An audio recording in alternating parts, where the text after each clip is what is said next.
Backyard Birds, the April 2024 Wild Bird Update. We're kind of a little bit crazy right now. Melanie's right here, and we're last month we tried to, or last two weeks ago, we tried to add in Instagram, and we failed. And now she's trying something different, so she's stealing my mouse. Yeah, bear with us for a minute. Just bear with us. The screen may go crazy here for just a second. And now she's fixing it. So hope everybody's doing well tonight. It is April is a happening month. A lot of stuff going on. We're supposed to have a bird hike this morning at one of our favorite locations in the south of the river here in Kansas City, but we had major thunderstorms this morning. We had to call it off, and we hated that. But a lot of reports of migrant birds moving into the area, and that's a lot of what we're going to talk about tonight. So first off, the introduction. Hey, she looks like she's accomplishment. We are now live on Instagram, which is actually a new thing for us. And it gives the chance for folks at that platform to be able to watch these live programs. So yay, Melanie. She's so much more knowledgeable about this stuff than I am, folks, believe me. So again, introduction. My name is Mark McKellar. If you're a first-time viewer, welcome. We are so glad to have you in, and I see a lot of our regulars. Repeat that one more time. Welcome in. I'm Mark McKellar. Oh, okay. Now, welcome in. I'm Mark McKellar, wildlife biologist in Kansas City, Missouri, owner of the Backyard Bird Center. And my wife, Melanie, is my producer / CFO. And she helps tremendously with these programs. So we are trying to get everybody checked in and welcome you in here. And we, like I said, we always give people a little time at the start to get in, because I think the multiple platforms, it does take a few of them a little different times. So I remind you, if you are new to the program, if you leave a comment, thank you so much. And then questions, absolutely wonderful. And I'll try to get to all of them that I possibly can. And when you do, definitely let us know where you're checking in from, because that really helps me out when it comes, especially to answer a question, because where you are in part of the world might be a little bit different from here in Kansas City, right in the heart of the country. So I know we have people join us in from all over, and we welcome you all. It's wonderful. And we are going to talk about spring and what's going on right now. I got some pictures that get in, and I've also kind of got my list here.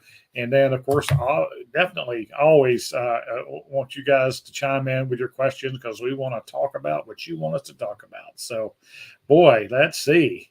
Let's go up. We got to back this thing up here and see all who we'll welcome in tonight. There's Space Ghost, one of our real regulars. Welcome in. Tiff's Backyard Birding. I have 5 baby bluebirds. Awesome. Yeah, definitely bluebirds are a topic of conversation tonight. Hi, Janzart from Belton, Missouri, right down the road. All right. Sylvie Z from Northeastern Ohio. Welcome. I know Alyssa from New Jersey. She's been sending me some great pictures here recently. Hey, Steve from South Alabama. Yeah, I bet it is starting to feel like summer down here. Now, we had our high was 55 today, and that happened at midnight last night. We were in the mid to low 40s this afternoon. We went backwards with this front just came through. So, excellent. Okay, emails were going off. Yep. Hi, John from whatever that is, New York. Scatchcoke, New York. I know that is a tough one for me. Absolutely. Hi, Carol from High Island, Texas. Jay, these are some of my local birders that would have been on my bird hike this morning, but instead they're down birding in Texas, which is a great place to be about right now with migration hitting. I hope you guys had a great day down there. You're going to have a great week. Northwest Arkansas, excellent. Drake from Springfield, Missouri, right? Yep, you're a regular visitor and contributor. First hummingbird, absolutely. Hi, Dana from Arkansas. Welcome in. Thank you for tuning in today. Your bluebirds are about ready to fledge. By looking at your pictures, they're getting really jumpy. Hi, Andrew. Welcome in from Cincinnati, Ohio. Hi, Heather from Michigan. Yay, Melanie. Absolutely. Hi, Kurt from he's up here in the north part of the river and north part of Kansas City. They just got back from birding in North Carolina and also South Carolina. Absolutely. Joyce Privet, evening from Greensboro, North Carolina. Welcome. I have relatives there. Let's see. Sue Wilson from North Kansas City. Welcome in.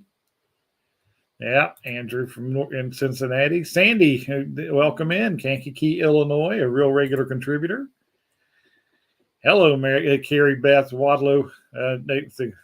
Yeah, she did. They just had a great time down there. She got some lifers. Her and Kurt both got several lifers on that trip back in my old stomping ground where I grew up. Red cockaded woodpeckers are wonderful birds.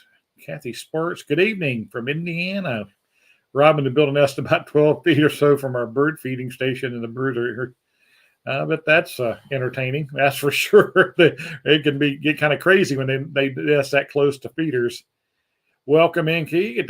From Houston. I know you've been in before. Recognize that name. Can I say something? Veronica's watching on TikTok from the Philippines. How about that? Veronica, who is our virtual assistant, is watching us from the Philippines. That expands our audience quite a bit. That's awesome. She just gave us some hearts. So. Hey. All right. From Boston, welcome. Boston guy. There you go. Jan Miller, how about from Central Arkansas? Welcome in. Southern California, Frontier, welcome in. Again, I just love seeing all parts of the points of the compass jumping in there. That's awesome. Hi, Shirley from Texas. I recognize that name. And Denise from Washington State. A lot of our real regulars. It's excellent. See you guys. Hope everybody's doing well. Still no hummers down in Fayette, Arkansas. We had one at the house here for just a brief showing. Yesterday or day before? Monday. The 15th, tax day. Tax day, like right when they're supposed to be. Hi, Mario. I just answered a question about your Oriole feeders on email. Hello from Nebraska. Welcome, Kelly. Hello, Morgan McKellar. My daughter, she's down in South Myrtle Beach, South Carolina right now. She's down there. Kayla Chapman from Clemson, South Carolina. We have a neighbor at the beach down there, so from the Clemson area. So welcome in. Shea Standard Photography. Central Arkansas. A lot of Arkansas people in tonight. That's awesome. Just two neighbors to the south. All right. Southwest Ontario. Welcome in. Andre from South Dakota. I know you contribute regularly. Atlantic Canada. Welcome in. I think that's the first time I've seen that pop up here. Still having dark-eyed juncos. Yep. That chickadees got 6 eggs in the box. Boy, those chickadees are energetic birds. Absolutely. Jack Fox, Central PA, lots of bluebirds. Excellent. All right, Boston guy, you got the last word for now, and then we're going to start talking. Goldfinches are thriving up here. Excellent. Well, guys, it is absolutely April is one of the very best months if you're a bird watcher. There's lots of stuff happening. We got migration going on. We got nesting going on. We've got, really strong territorial, lots of singing going on in the woods right now. It is a happening time in the wild bird world. And we get tons of questions at the store and emails and things like that. And this time of year, absolutely the bird of question is, and we're going to address first, of course, of the hummingbirds. And yes, I know we got Western people here, and now that with these lives have such broad appeal, I am remiss if I don't mention East and West, and that's why I love having you guys chime in and tell me where you are. But for the eastern 2/3 of the U.S., basically, it is only the ruby-throated hummingbird, and that's the bird. When I talk about hummingbird migration, and I'm guilty of just talking about them and where they are and when we expect them and things like that. Whereas in the West, you guys have rufous hummingbirds, calliope hummingbirds. Where's your phone? Where's my phone? In my pocket. Sorry. That's Excuse okay. me. Technical project. There you go. All right. My producer needs a phone. All righty. But for us, we always say tax day is a great time to expect, have your feeders out, expect for ruby throateds here in the Kansas City area. Now, you guys to the east of us are a little ahead of us. They tend to come in and explain that a little bit when their hummingbirds are migrating north, and they're so dependent on that southern wind. And that's true of all hummingbirds. They can't fly against the headwind. So these birds are moving north, and they work their way up. And of course, their timing of their migration also with blooming, so that they have food whenever they get to where they are. If they go and get into an area where there's no blossoms and food, they have a hard time to survive. And one year, I tell the story of I had the ruby-throated hummingbird on April Fool's Day one year, several years ago, and there was nothing blooming.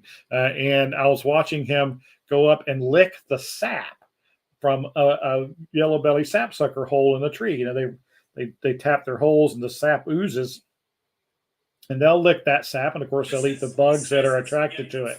Well, the ruby throat was going up and licking the sap that was oozing from the tree. And he was having a hard time finding pollen from any flowers that are blooming, because those really, really early flowers were just starting to open up. So that, and typically for our area, it's like April 15th tax day, and that's hilarious. That's what Melanie's reminding me of, is when she saw that bird, it was on Monday, April 15th, the day that we always say that you can kind of expect them. But remember, those are the early birds. And when we talk about migration, there's always early birds and there's always late birds. So, when we talk about the averages, we talk about, when you can expect them. So average of April 15th for us is when the early birds will start to arrive. We'll get, there'll be a bird or two a week or so before that. And the bulk of the birds will actually come later. They'll become, some people say they don't see theirs till the first week of May. And that's very typical. And the last week of April, that's typical. That's why it's great to keep a journal. And if a lot of people will say, oh, I'll look back and my hummingbirds arrived on April 17th last year and it was 16th this year. So they keep up with it. That's a great thing to do. If you don't have a journal, nature journal for your yard, that's a wonderful, wonderful thing to start. So now you can check those dates. And also on first of year, on Monday at the same time, that morning, I had a house wren calling for the first time. And again, remember, I just moved in December, so everything's new for my yard, which is actually cool. So those all go on my new yard list. But that house wren he is advertising like crazy for the ladies right now, and hoping they come in a little bit after him. So he's advertising for them. But ruby throats, if you put your feeders out early, and I know you guys to the north, you may have another week or so, and then whenever before you start seeing your first ones. And so when people look at those migration maps, which are wonderful things, remember those are the initial sightings, so you still have time. When you put those feeders up in the spring, don't put too much nectar in your feeder. Start with just a little bit, because you're going to have to change that nectar out. Our feeder that we have at the new house, it gets intense morning sun on it right now until the leaves are all out. And so I'm having to change it now every couple of days, just because it does get such intense sunlight. Usually when the temperatures are as cool as they are today, I can go a little bit longer because of the sun intensity.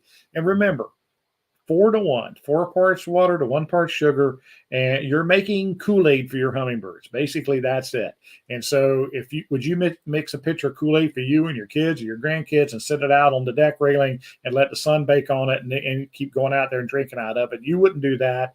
And so, with hummingbirds, remember, you want to keep it fresh. So, if you only put a little bit in it at the start of the season, you're not wasting so much until the hummingbirds get coming. And remember, what you're hoping to happen, what your goal here is you want a male to set up territory on your hummingbird feeder, because they do collect a harem. That's his goal. He wants to find a real dependable food source that the females are attracted to, and he'll chase them away and flirt with them and dance with them for them and stuff like that. And then if they agree to mate with them and go build a nest and lay eggs, then he lets them eat some from the feeder. So it's called resource defense polygyny, if you want the $20 word for that. So that's what you're wanting to happen. That way you'll have hummingbirds all summer.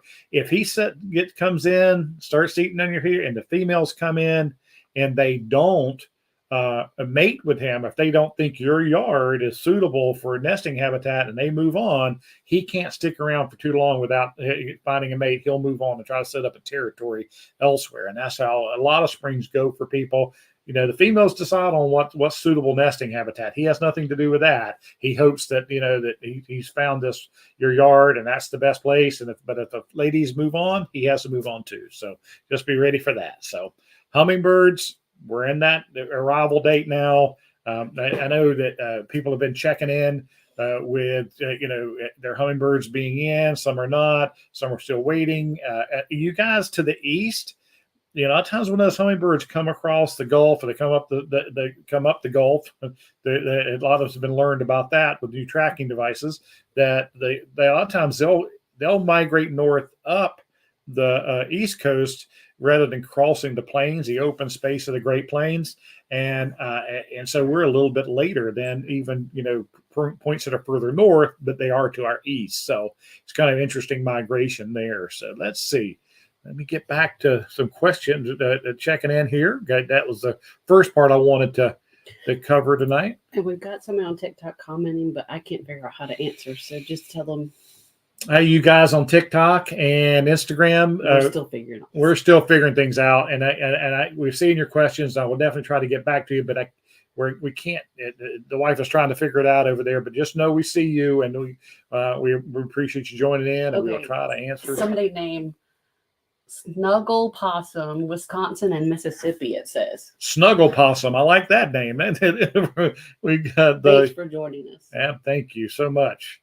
All right, Mary and May from Eastern Ontario, Canada. I have 2 pine siskins swing by today. Last time I've seen them in late October. Next day, I'll put them up here. The siskins, we see a lot of siskins hit feeders on their way back north. They may those birds could have spent the winter down in the pine forest of the Carolinas, or even down in the South, deep South. And the reason you see them now is they're returning to their nesting grounds to the north. And same thing here in the Kansas City area. We see them on their return journey. We may not have seen them all year or all winter. We'll see them in spring returning north. So. Hello, Jim from Kansas City, Kansas. He was in the bird hike on Sunday. He rode to me in my truck around. Had a great day of birding out there. All right. Andrew, still having juncos visiting every day, and the chickadees.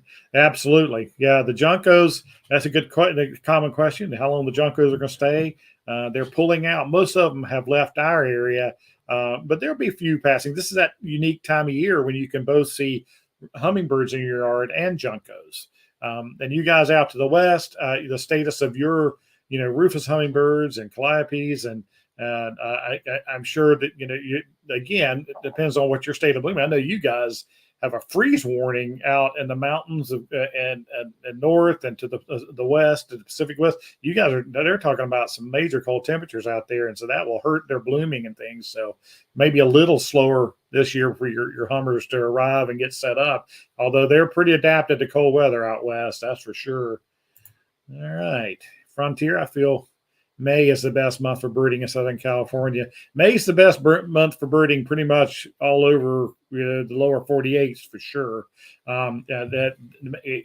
It starts in April, but May is when most of that migration peaks for sure for the birding. Question from folks from the west: do western hummingbirds eat bananas? My in-laws are in Arizona, and I've seen, and someone told her, but hummers eat bananas. I can imagine them licking on, using their tongue to get some of that sugar, especially when they're black and ooey. I can see them doing that. Just like I've seen them hummingbirds lick on the grape jelly out for the hummingbirds. So a source of sugar, a source of energy. I bet they might. Usually for bananas, for hummers, we put them out so that it attracts the fruit flies so they can snap those up. A Filipino from southern Missouri. Yesterday, I caught sight of my first indigo bunting. When the grosbeak down, we're talking. They're on my list, and I got a picture coming up very quick on both of them. We're going to talk about that. Absolutely, great question. I'm going to put mine up another week or two. Still not quite ready in Massachusetts. Yeah, a little Boston guy. It's still a little early for that far north. Hi, John Pace. Welcome in. I did my feeders on Sunday, Indianapolis. Eyes are open. Absolutely. Keep watching.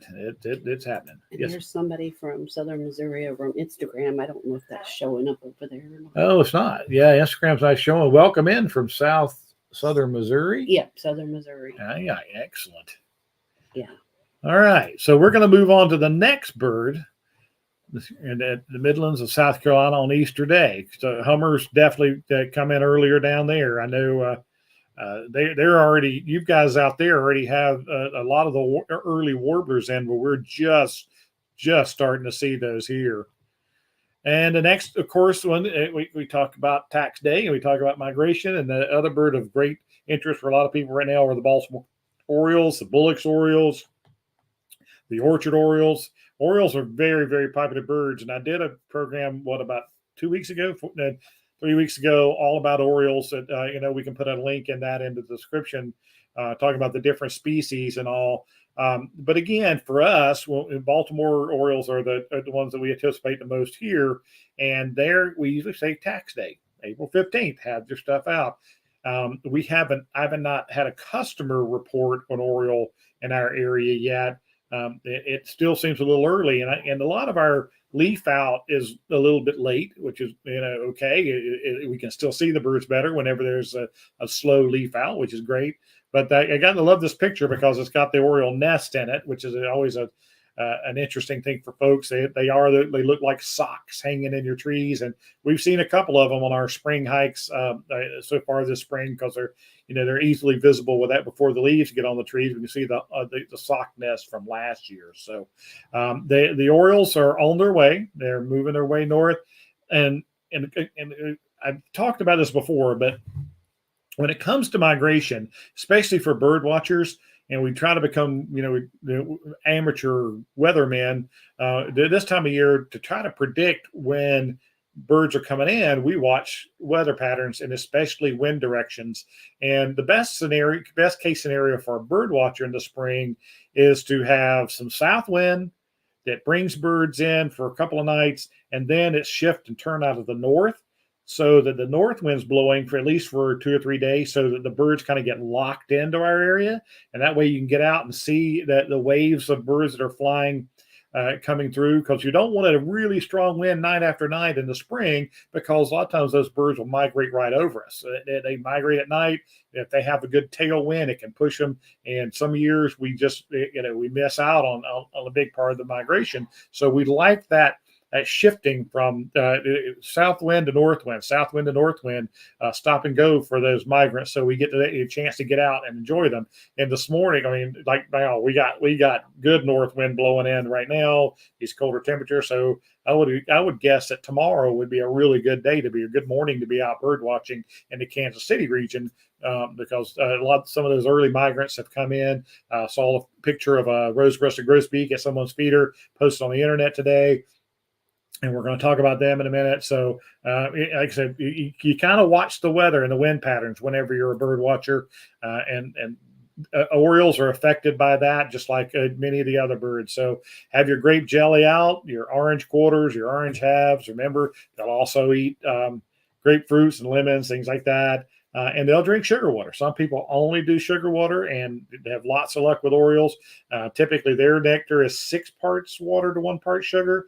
But if they do drink out of your hummingbird feeder, they know the difference. They've been doing a little bit of research for a program I want to do on bird tongues and what they do can taste, and they can taste sweet. So whereas some animals cannot. I didn't know that cats can't taste sweet until I was researching this, but there are some animals that do that can. But they're working up there. They do like the citrus. They do like the sugar water. So.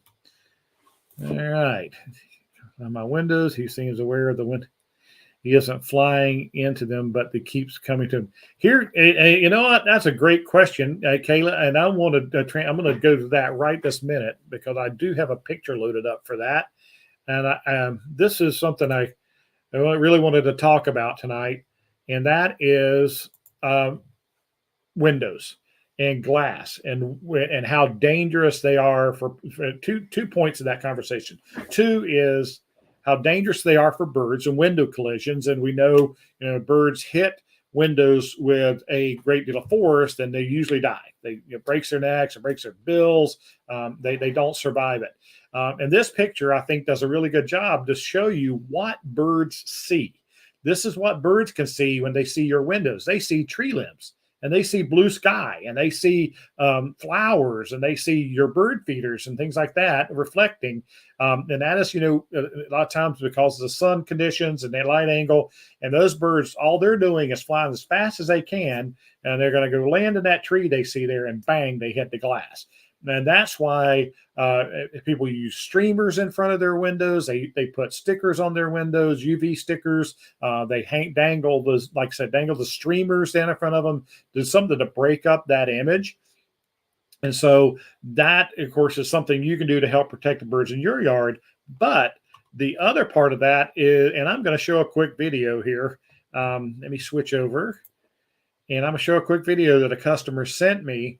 And they thought this is a common thing. And when I play this, it's going to cut my microphone off, so I can't talk during it. But this bluebird, they thought the bluebird was trying to get in their house and trying to talk to them. No, this bluebird is seeing his reflection in the window, and he thinks that's a rival male bluebird in his territory. And that's what's happening with that hummingbird. A lot of times they're trying to chase away that bird. Let's see, watch this.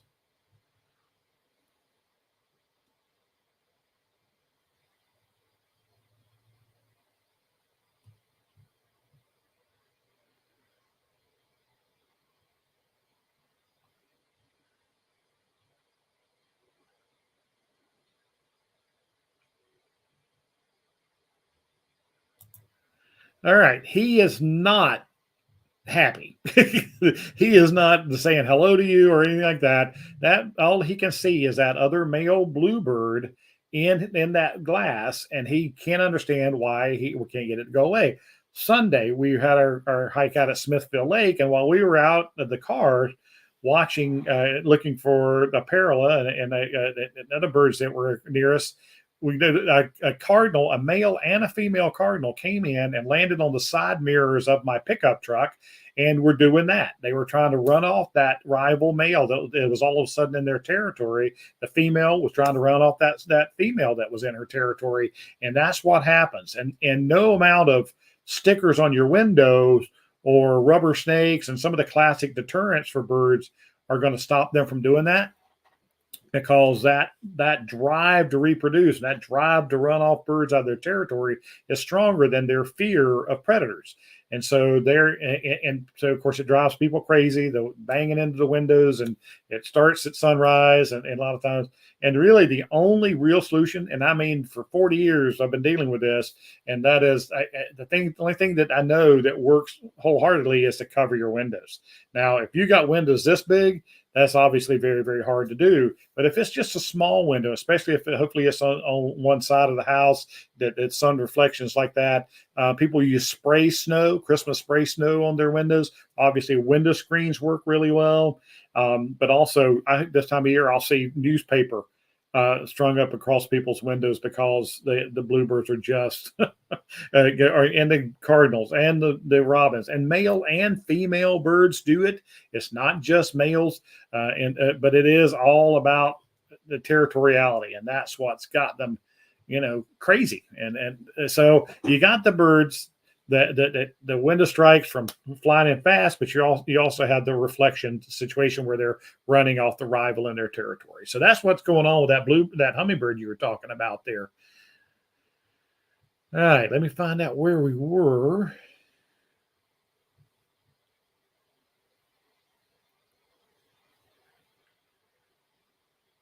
All right, let's see. Is this it? I think this is about where we were. Yeah, there it is. That's the hummingbird that keeps flying in. Good. John only started bird watching in last September. I used certain calls. That sound different. And absolutely. And John and the Boston guy talks about the Merlin app. The Merlin app is a wonderful learning tool. It is not infallible. Believe me, it does make mistakes, but it's a great way to help you learn the birds in your yard and help you yes, absolutely, for sure. That is definitely a great example on that for on Sunday, I heard a western meadowlark singing out of the truck that we were in. We were out bird watching, and I heard it and pulled over. And I was trying to, that bird there, that bird, that, it was the eastern meadowlark calling and the western meadowlark calling. And of course, a couple people pulled out their myrtle naps and turned it on. And sure enough, it said western meadowlark. And so, if they didn't have faith in me, they did then, because it seemed that Merlin backed me up. So it definitely does help you, but know that app is not infallible, but it does help you learn. Ricky Flair, bluebird sitting on 5 eggs, actually, will hatch any day. Send you email with spikes on pole protecting the birdhouses. Very exciting. Excellent. Yes, and I see it all the time. You guys, several people, talking about the bluebirds and their bluebird nests this year, and it is absolutely wonderful. Eastern bluebirds are so popular, and you guys out west with your western bluebirds, and luckily the mountain bluebirds are absolutely gorgeous too, and they all use nest boxes, which is terrific. It takes them about 12 to 14 days to hatch and 12 to 14 days before they fledge. So from start of when they start sitting, and remember they lay 1 egg a day for 4 or 5 days in a row, then she starts sitting, because she wants synchronous hatching. She wants all her babies to have equal chances of survival, so they hatch all the same time. And then when she brings the bugs in, hopefully they'll all kind of grow equally and not get out. I mean, sometimes it doesn't work, but it mostly does. So yeah, that's what you have ahead of you for timing, and hopefully they all fledge. Sometimes one egg won't hatch. Sometimes one baby won't make it. All kind of things happen in the wild bird world. But congratulations as a bluebird papa there. All right, Daniel Edwards.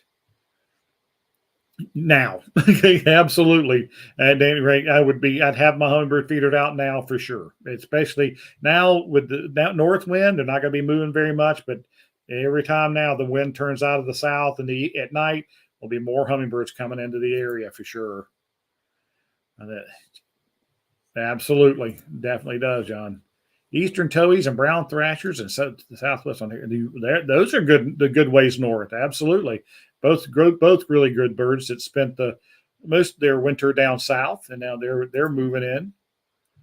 All right, let's see. What's your favorite? I don't know. I've never spent any time up there. From Baton Rouge, Louisiana, I saw my first orchard oriole of the season today in my live oak. Absolutely. Yep. Several painted buntings. You're making Melanie jealous over here. That's her favorite bird. We don't get to see them up here very often, but yep, birds are moving. The orchard orioles as well. And then earlier, somebody asked about this guy. Although it's taking forever. There it is. Okay. Rose-breasted grosbeaks. The grosbeak family, they're cousins to the cardinals, and they are on the move too. And everybody loves whenever the rose-breasted grosbeaks show up at their feeders. And remember, the female looks like a big sparrow. She's brown and striped and doesn't look like him at all, but he's a dead giveaway. You can't confuse that bird with anything. And they're very popular. They eat lots of sunflowers. They eat safflower. Anything your cardinal eats, the grosbeak, this guy's going to want to eat it too. And a very popular eastern, 2/3 of the U.S. In the West, my cover photo for tonight's program is a black-headed grosbeak, and it's the western counterpart of the rose-breasted grosbeak. So you guys out west get to see that beautiful black-headed grosbeak, and they come to the feeders. I think the picture showed them eating on an orange. I think Mary took that picture in Arizona when we were there. So the grosbeaks are very, very popular, very showy for us. And I'm not exactly sure. I know there are a lot more grosbeaks that nest up, like in Wisconsin, Minnesota, Michigan, places like that. But for us, we only get to see them at the feeders in the early spring when they first arrive.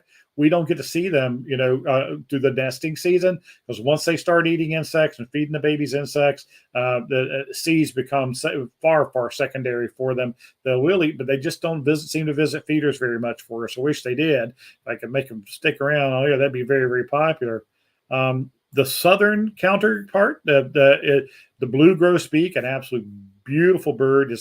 You can see the size of that bill, and a lot bigger than an indigo bunting, which we're going to talk about as well. But these guys are coming in now. It is the migration season, and I know, again, you guys in the Southeast, Steve down in Alabama, yeah, you guys out in Florida and South Carolina, North Carolina, you probably already have plenty of blue grosbeaks in your area, and even rose-breasted grosbeaks a little ahead of us. So, but they're just starting to arrive here. I saw a picture posted today in a Missouri group of a rose-breasted grosbeak male on a feeder. So they are starting to sprinkle in. That is a lot of birds, and you know, an eastern the birds of Quebec, the eastern field guys pretty much covers, and a lot of what we're talking about tonight. Now maybe not blue grosbeaks that far north, but definitely rose-breasted grosbeak, Baltimore Orioles, ruby-throated hummingbirds. These all birds apply to your area up there in Quebec. So, hi G from Northern Illinois, welcome in. All right. So right along with, and the most confusing, okay, one thing to make sure I want to tell you before I switch to the next slide is looking at that brown chevron, that brown shoulder patch on the blue grosbeak plus that larger bill is what separates him out from the indigo bunting, which is also on its way. I think we had a report over in Kansas across the state line from us just recently of an indigo at a feeder, one of the early birds, but they're just now starting to arrive as well. And again, that applies to pretty much all the eastern 2/3 of the North America, I should say. They you know, very, very widespread bird. And, you know, they even venture, there's some that show up out in the western parts of the world, but out in the western U.S., they're the one that's more common out there is the Lazuli or Lazuli bunting. Very similar birds. They occasionally, we see them here in western Missouri because they nest up in the Black Hills of South Dakota, and we get some of those migrating through the Kansas City area. They may stop at the feeders for a day or two.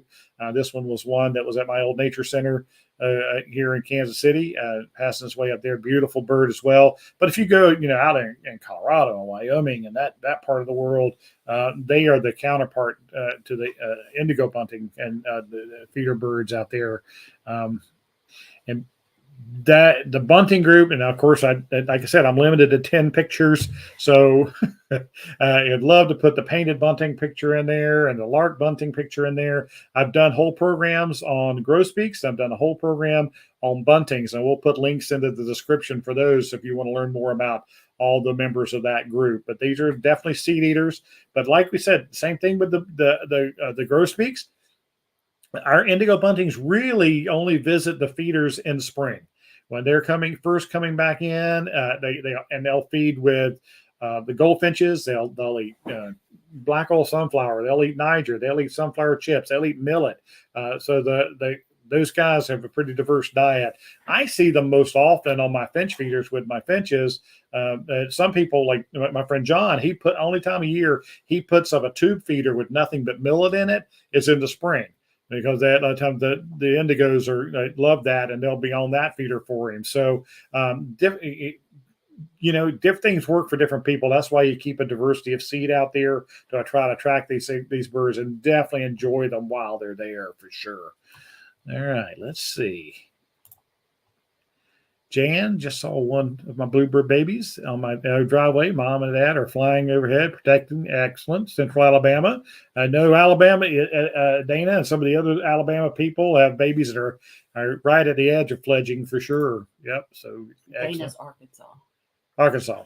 What did I say? Alabama. Oh, not Alabama. Arkansas. Sorry. Another one of those A states. Sorry, Steve. All right. Bill Golden Orioles. I love them. Merlin picked up sounds of a corn bunting. No, I've seen corn buntings in England, but I have never seen one in the U.S. So yeah, it makes mistakes. I love the app, but just gotta know its limitations, and that it shows up with some awfully weird birds sometimes. Good to see you. Welcome in, Straightforward. I know you're a regular. Sandy, thank you. You're in the hospital, and always think sirens are Easter screech owls.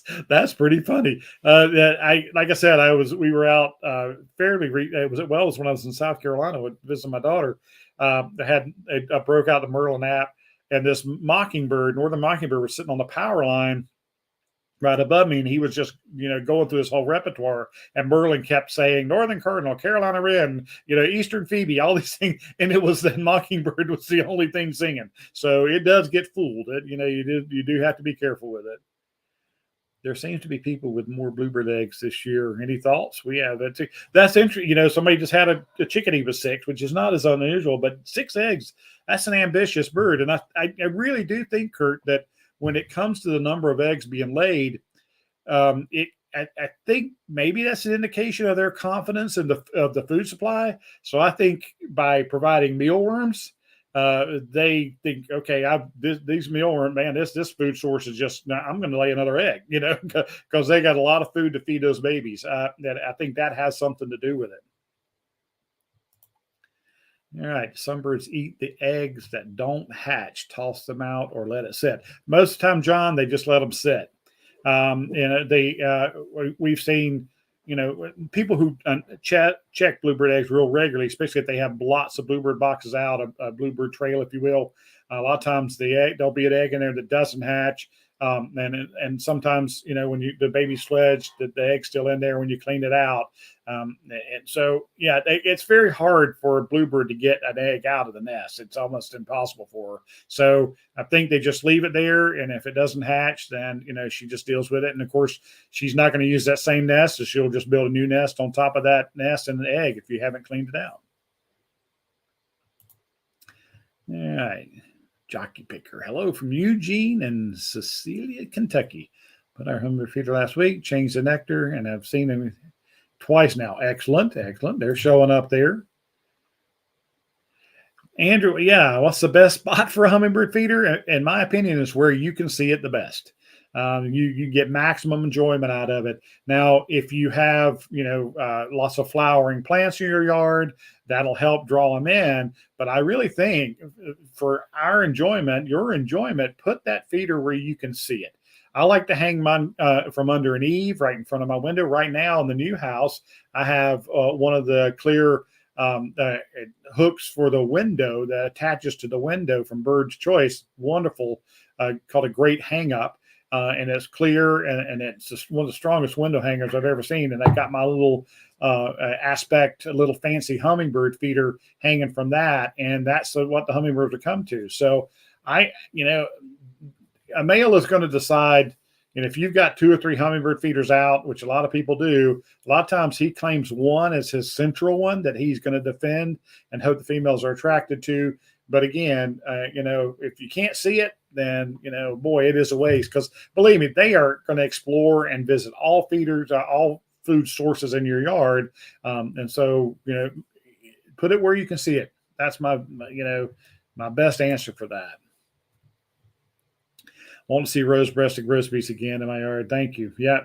Just keep putting up, use for my cardinals. Our bluebirds are thriving this year. Excellent up in Ohio. Yeah. Rose-breasted grosbeaks are such a pleasure. The Upper Peninsula. Hello, Cold Springs from Michigan. Yeah. Going away for a weekend and taking my bird feeders down. Got a lot of goldfinches and blue jays. Please tell me the birds won't abandon. They won't abandon you. As a matter of fact, Kristen, they'll probably be back within a few days, within a day. A lot of times, especially birds now, so many of them are on territory, and you may miss a few migrants because of the timing of your trip. But those birds that live near you, they'll keep checking on you, because as I tell Melanie, those birds, we're on a route. We're a stop on the circuit, as we call it. Yes, and they keep checking. They'll come by, and your feeders are full again. It's kind of the equivalent of, oh, look, this fruit tree just bloomed fruit again for us. They just keep checking their food sources. That's very, very smart. So you'll be fine. And my bird boxes are starting to get busy. I have a nest of 5 bluebird. Yep, absolutely. And that tree swallow nest started near along. Wren, absolutely. Be careful with those wrens. They're close to your house, your bluebirds, and your. But you're going to be a busy landlord. Remember, those house wren boxes, keep them away from your bluebird boxes and your tree swallow boxes. And usually, like I said, the house wren boxes usually in the trees, well in the trees, whereas the out country and the wide open countries where you want the bluebird houses in the tree swallows. But they will definitely break the eggs in there if they feel they're too close to their nest. So you are going to be a busy landowner. Straightforward mark speckers. We call it grackle, yellow eye, bluish head. Yep. MB mark. Nope. The white iris will it'll tell you definitely, and it's a long tail, definitely. Oh, seems to have lost his tail feathers when we threw out some burnt toast. Yeah, the grackle are in right now. The red-winged blackbirds and the common grackle, the purplish head, the shiny black body, that yellow eye, or the yellow or whitish iris. Definitely a grackle, I would think. Exactly where you are, but the tail feathers, they can lose tail feathers a lot of ways, and some of it can be mold, or it can be feather lice, things like that. But sometimes they escape predators. A Cooper's hawk goes for them, and they get them by the tail feathers, and they pull out, and there's all kind of ways that can happen for sure. Any suggestions are you trying to get rid of the grackle, or I know people that the grackle tend to be a problem for a lot of people, and safflower seed is one of the best options, and cage feeders are ways that we definitely get and help discourage them. Excellent. Hello, Ellie. I have 12 different birds coming. That's fun. Hi, Ellie from here in Kansas City, one of our real regular customers. I tell you what, for a balcony, you do real well. That's for sure. Good activity. I threw the link up there for that. Melanie put a link up there for the great hang up that we're using for my Oriole and the hummingbird feeder on my windows right now. Camden Galliano say the best seed to feed during the spring, summer, higher protein seeds. Peanuts are a really great source of energy and fat, and sunflower as well. I'm just going to stay away from the grains, and make sure sunflower, safflower, peanuts are awesome. Peanuts are great. You have to make sure you keep them fresh, keep them dry. But that's a great source, and they tend to be really busy this time of year as well. Been out birding a couple times this week. We've got new lifer osprey, common yellowthroat, and brown thresher. Awesome spring migration, man. It is the best time to be out birding, Alyssa, and things have changing every day. So anytime you can get out this time of year is definitely a good time to be out. I was asking about food, not to get rid of. Oh, okay, all right. They'll eat the grains. They like the things like millet, but they'll eat sunflower. They just don't like safflower. They are kind of cute, but whenever you got 40 of them, people don't find them cute. That's for sure. Well, I always want to talk about on these lives and things, how you can help birds. And we talked about the window reflection and things like that. But I have to always mention keeping your cats indoors.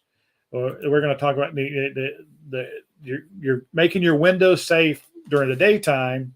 And we've talked many times about lights out during migration in the spring and the fall when birds are migrating.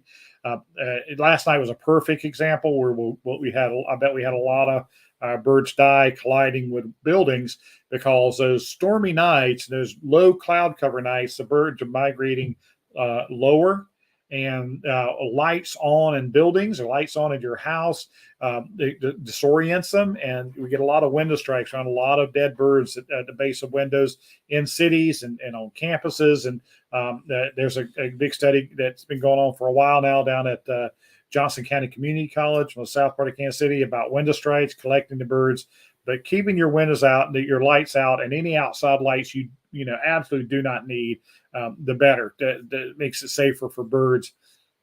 But cats are a major predator on songbirds, and this time of year, migrant birds are, whenever they land, they're really low on energy after migrating all night, and they're slower, and they're trying to find food. And cats that roam free outdoors are deadly on birds, especially those birds that don't know where cover is. They don't know your area. They don't know your yard. And so we really ask cat owners to keep your cats indoors, and especially during spring migration. That way you help your native birds. And one perfect example of that right now, when I got home this afternoon, I had 12 of these in the trees right behind my house, bouncing around. This is a yellow-rumped warbler, or a myrtle warbler, we call them in the eastern part of the United States. You guys out west have the same bird, but with a yellow throat, and also slightly other different looks to it. But they have bright yellow rumps. We call them butterbutts, us bird watchers do. But there were, I guess, a dozen of these, and these are migrant. They are coming through our area, and they're eating lots of, they're nature's orchid men. They're out there eating lots of bugs and caterpillars that are just now hatching and eating on the new leaves. These birds are very vulnerable, like a lot of migrating birds, like tanagers and Orioles and grosbeaks, to the free roaming cat. So and get out and enjoy the warbler migration and the tanagers, and I'm going to be doing a program on tanagers before too long. Summer and scarlet and western hepatic, those guys. We'll be doing it on that. Some of the most beautiful birds that you hardly ever see. They will come to jelly and they will come to oranges. So when you got that out, be on the lookout for some of those tanagers as well. All right.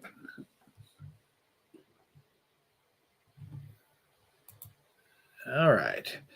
Hey, Dana, I read that if you have nuts in your bird feeders, babies can choke. Is that true? I don't believe that. It depends. Babies, your birds feeders. Don't know what babies that would be.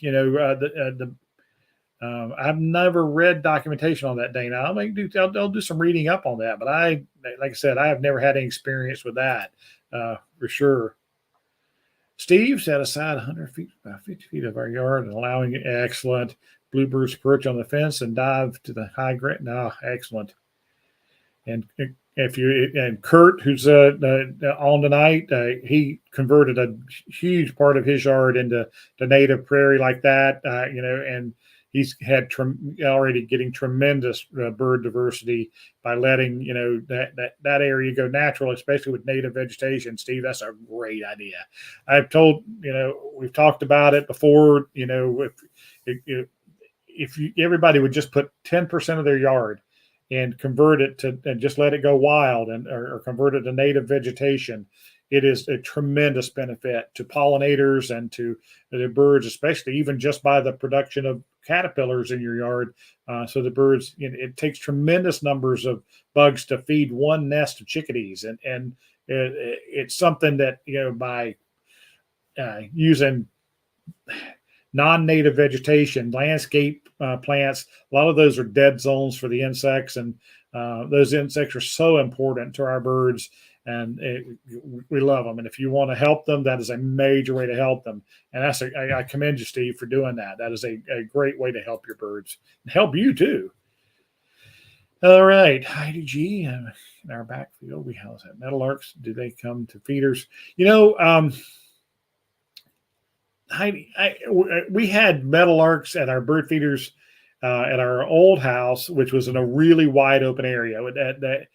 So there were, meadowlarks that nested in the fields around us, and I had them coming to the feeders, mainly just picking up millet from the ground throw, picking up those. I'll tell you, meadowlarks can be pretty nasty at a bird feeder. I've actually watched them kill a house sparrow one time. It got too close to them, and I've had people actually have seen them kill goldfinches. And so they're a member of that blackbird family, and the blackbird family can be pretty aggressive. So yeah, they can be there. Sometimes you might not want them, but they're with your smaller birds. Your thoughts on wind farms and bird migration? Yeah, that's a tough topic. Whenever I worked on the windmill issue with my good friend Mary and the local Audubon chapters, and we don't want to be anti-wind energy because it is a clean energy source, but we are an advocate for smart placement. And that is, we identified as a group, and Mary did a wonderful paper on it and a brochure publication that we can give out for the siting and of wind farms and where not to place them.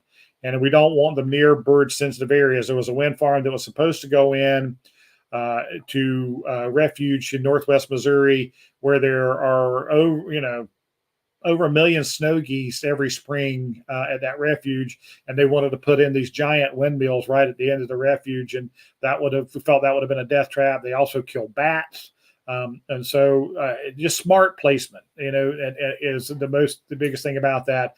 There is wind collision with them, and especially, like I said, on these rainy, cold, the low ceiling nights, it's even more dangerous. So straightforward. That's a beautiful situation. Yep. Absolutely. You are right. We have a few spotted towhee in our bushes, and then we have a beautiful males. Excellent, Kay. You're out west.